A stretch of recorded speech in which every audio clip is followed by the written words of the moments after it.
Hello friends, how are you doing? I hope you're doing great. Myself, I'm doing fine over here. Welcome to Verified Soul and to today's video.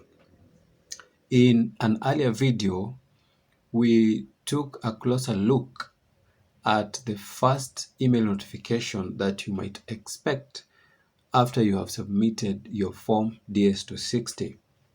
And in that video, we saw that that email that we looked at would come if KCC has received your Form DS260 and has not yet opened it, or have opened it and they are in the process of processing it.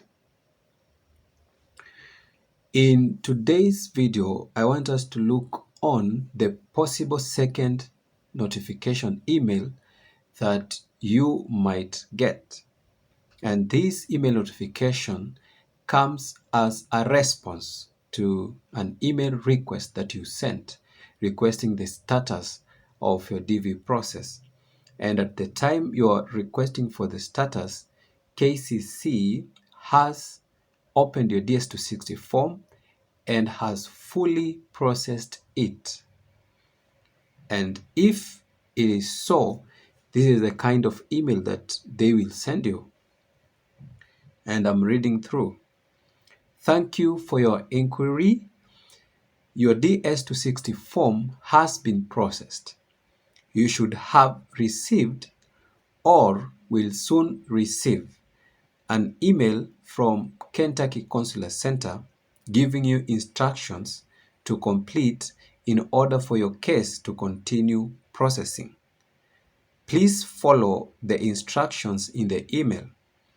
Interviews are scheduled numerically based on case numbers that have completed processing. Please refer to the visa bulletin at travel.state.gov to locate the current numbers being processed.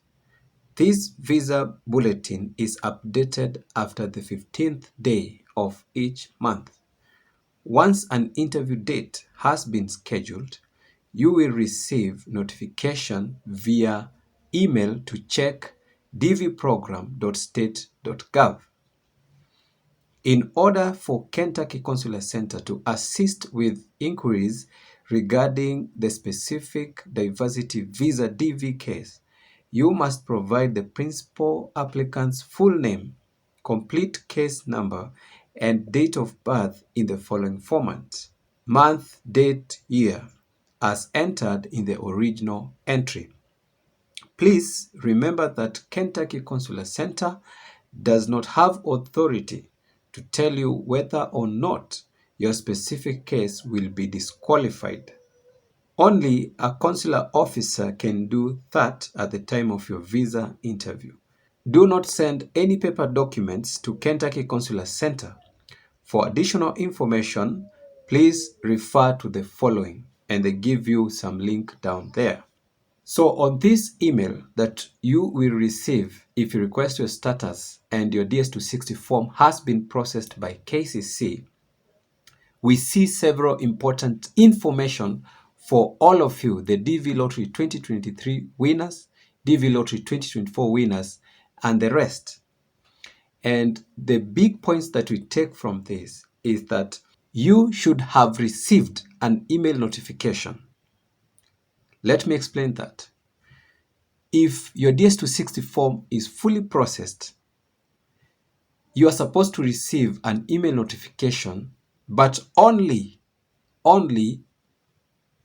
when your case becomes current.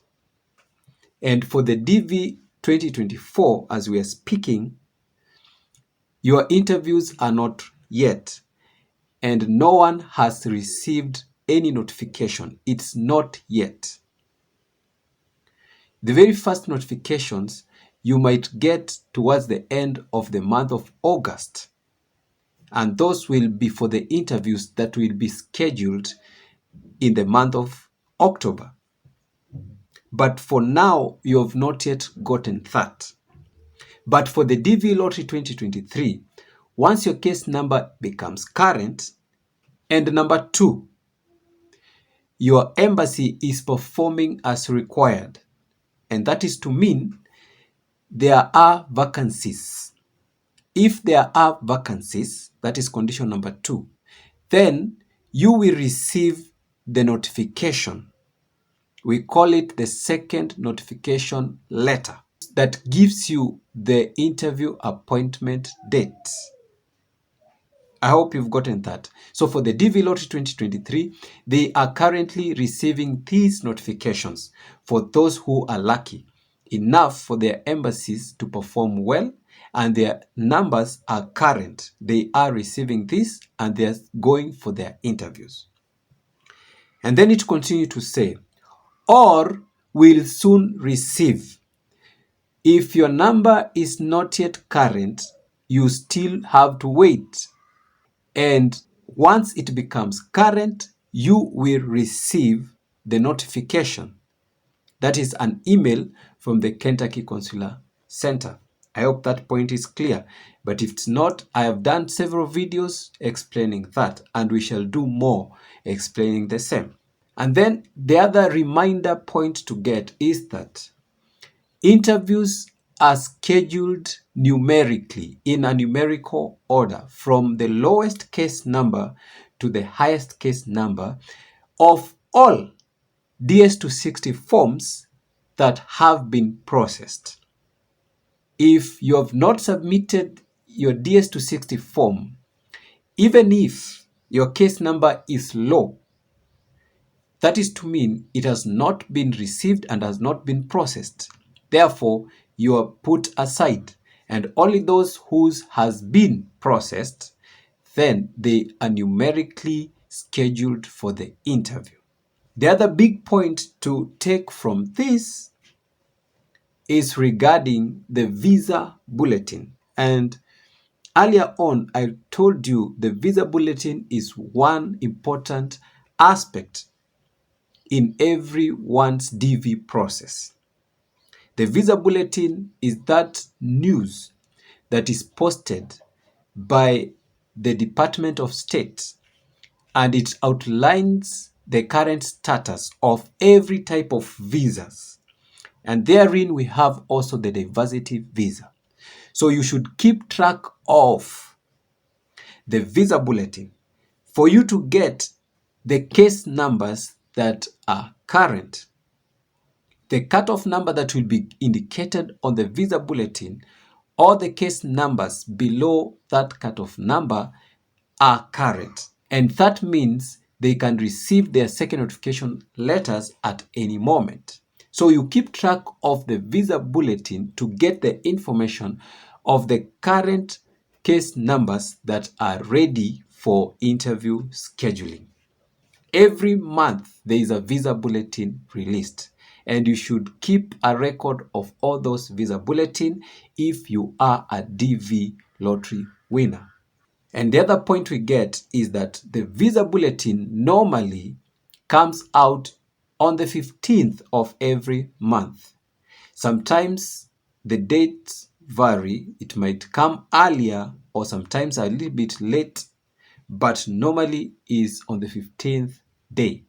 The additional information that we get here is regarding how you should contact KCC for any information, how to do your email. In that email that you send KCC, you as the principal applicant, you should include your full names as in the original entry.